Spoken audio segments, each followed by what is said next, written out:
Cast aside the romanticized images of peaceful sages meditating by the banks of the Ganges.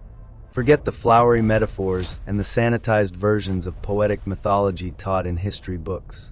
Today, we are walking directly into the cold, metallic armory of the gods. In our previous chapters, we analyzed the angels of the Levant and the gods of Olympus who ruled the skies with what appeared to be lightning and radiant clouds. But in the Indian subcontinent, the truth is far more raw, more mechanical, and infinitely more terrifying. The ancient inhabitants of India didn't just see gods. They witnessed a full-scale occupation by extraterrestrial military factions. They saw heavy metal crafts, smelled the ozone of high-energy plasma engines, and watched entire cities vaporize in an instant under the fury of tactical nuclear fire. Welcome to the declassified file on Vimanas, the flying vessels that mainstream academia desperately tries to dismiss as mere imagination. But ask yourself, what kind of imagination writes technical assembly manuals so precise that modern aerospace engineers shudder at their accuracy? This is not folklore, it is a technical legacy. This is evidence of an era when Earth was the front line of a galactic civil war, a time when the sky was filled not with birds, but with sophisticated machines of death. In the sacred and ancient Sanskrit, the word Vimana literally means an object that is measured and flies, or a palace that moves. But if you read the technical treatises like the Vimana Shastra, you aren't reading a prayer book or a collection of hymns. You are reading a high-level aeronautical catalog from a lost age of high technology. It doesn't speak of magic or divine whims. It speaks of metallurgy. It speaks of optics. It describes the manufacture of somaka, soundala, and morthwika, specific materials with extreme heat-resistant properties that we would today categorize as advanced technical ceramics or titanium superalloys. The Vimana Shastra lists 31 essential parts of a spacecraft in grueling detail.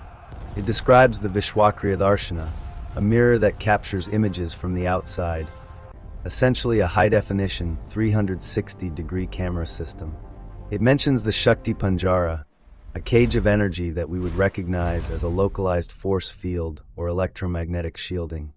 These documents even contain pilot instructions on how to perform 32 different maneuvers, including the Paraksha, the art of making the craft invisible to the enemy through the absorption of sunlight. A primitive but accurate description of active camouflage and stealth technology. Let's look into the mechanical heart of this beast, the Mercury vortex engine. Ancient texts describe a central cylindrical structure containing liquid mercury. When this mercury was heated by an internal source and spun at extreme velocities, it generated a magnetic whirlwind, a vortex, capable of lifting a massive metallic palace into the sky with zero noise and incredible speed. For over a century, this was laughed at as alchemical nonsense. Yet, in the hidden corridors of 20th century defense research, scientists from the Nazi Die Glocke project to NASA's own ion propulsion labs have explored the properties of mercury plasma. Mercury, when electrified and rotated in a closed system, creates a concentrated electromagnetic field capable of interacting with gravity itself. This is the foundation of warp drive and anti-gravity technology. The ancient Indians weren't dreaming of the future. They were recording the present-day technology of their masters. The ancient scriptures categorize Vimanas into several distinct military and civilian classes, showing a highly developed aerospace industry. The Shakuna Vimana was a high-speed interceptor designed with bird-like aerodynamics for agile maneuvers in atmospheric dogfights. The Tripura Vimana was the ultimate multi-environment vehicle, a massive craft that could travel through the vacuum of deep space, dive into the depths of the ocean like a submarine, and move across rugged land like an armored tank.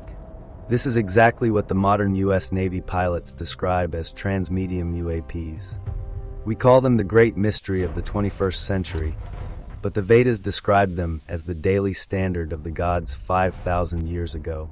And when these rival extraterrestrial factions clashed, the result was nothing short of global genocide. The Mahabharata and the Ramayana are not just stories of heroes, they are military chronicles of an apocalyptic war. Listen to the description of the Brahmastra weapon. It was not a magic arrow or a spiritual curse. It was described as a single projectile charged with all the power of the universe. When fired, it produced a glare brighter than 10,000 suns. The earth melted. The very wind became a searing fire. Human hair and nails fell out. Food became instantly poisoned. Birds turned white and dropped dead from the sky in mid-flight. Survivors of the initial blast had to throw themselves into rivers to wash away the poison dust that was eating their flesh. Do not let biased historians deceive you by calling this poetic metaphor. How could a primitive Bronze Age society imagine the precise clinical symptoms of acute radiation syndrome, ARS, thousands of years before the discovery of the atom? At the ruins of Mohenjo-Daro and Harappa, we find the physical evidence that academia ignores. We find thick layers of radioactive ash in vitrified rock, stone that has been fused into glass. This phenomenon only occurs under temperatures exceeding 3,000 degrees Celsius, temperatures equal to the heart of a nuclear detonation. And then there are the skeletons, hundreds of them scattered in the streets, often found holding hands as if they were trying to comfort each other in their final second of life. There are no signs of trauma from swords or spears, but their radiation levels are so high that they still darkens modern X-ray film. This is not archaeology. It is a crime scene of an ancient nuclear massacre. The gods of India, entities like Krishna, Indra, Agni, and Shiva, were not mystical spirits of peace and meditation. They were cold-blooded military commanders and elite pilots operating Vimanas in the midst of a brutal, multiplanetary civil war. They viewed the human population not as children to be loved, but as pawns, a strategic labor force used to mine precious minerals and build massive logistics hubs. The towering, pyramid-like Gopuram temples found across southern India are not just religious art. They are architectural memories. They are stone replicas of the massive, tiered Vimana motherships that once landed on those very spots. When the gods finally retreated to the stars, the humans they left behind tried to mimic the shape of those ships in stone, desperately hoping that their lords would return to bring back the golden age of technology. The ancient Indian caste system itself was likely a human resources management structure established by these off-world masters.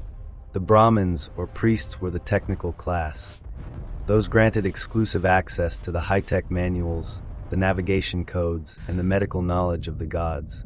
The Kshatriyas were the security class, trained to fight alongside the alien armies. The entire Vedic civilization was a meticulously designed machine built to service and support the maintenance of these flying chariots. So where did these Vimanas go?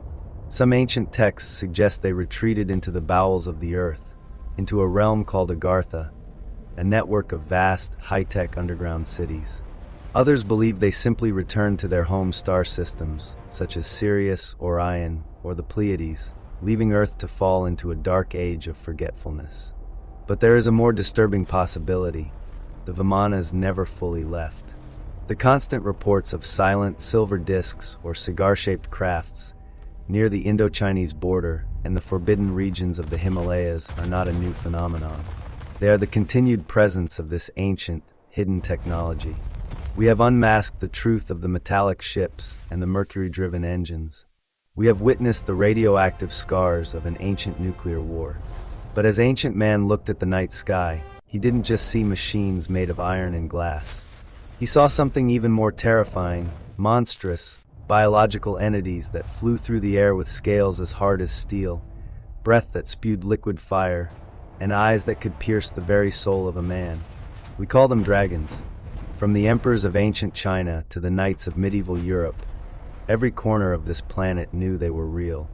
But what if I told you the dragon was not a monster from a fairy tale, but a product of the same extraterrestrial science? What if their fire breath was a biological plasma weapon, and their scales were a form of self-healing, bioorganic nano-armor? We have decoded the mechanical ships. Now it is time to decode the biological monsters that ruled the ancient sky. Prepare for a deep dive into the darkest shadows of our planet's biological history. We're going to find out if dragons were not animals at all, but living weapons, warriors engineered by the Anunnaki, and the Vedic gods to maintain control of the planet before the machines took over. Stay tuned for episode 18, Ancient Dragons, Extraterrestrial Life, or Forgotten Biotechnology.